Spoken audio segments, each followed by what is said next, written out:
کہتے ہیں حضرت بہلول دانا رحمۃ اللہ علیہ کے زمانے میں بغداد کے بادشاہ کی دلی تمنا تھی کہ حضرت بہلول دانا رحمۃ اللہ علیہ سے ملاقات کرے، لیکن آپ کبھی بھی دربار میں تشریف نہیں لے کے آئے۔ ایک دن یوں ہوا کہ بادشاہ شاہی محل کی چھت پر بیٹھا تھا تو حضرت بہلول رحمۃ اللہ علیہ شاہی محل کے پاس سے گزر رہے تھے، تو بادشاہ نے فوراً حکم دیا کہ کمند ڈال کر اوپر کھینچ لیا جائے۔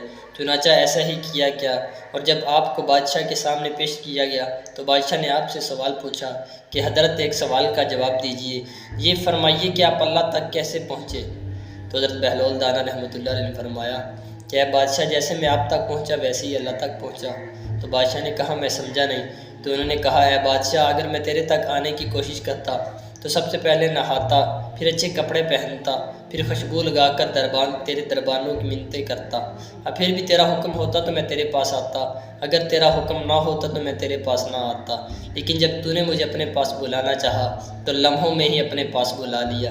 اسی طرح جب اللہ تعالیٰ کو اپنے بندے کی کوئی ادا پسند آتی ہے تو اسے لمحوں میں ہی قرب کی ایسی منزلیں طے کروا دیتا ہے جس پر بڑے بڑے عابد اور زاہد رشک کرتے ہیں۔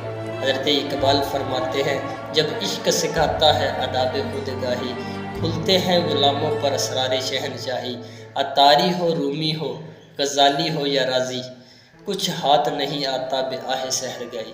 اللہ تعالیٰ ہمیں بھی اپنا قرب نصیب کرے، آمین۔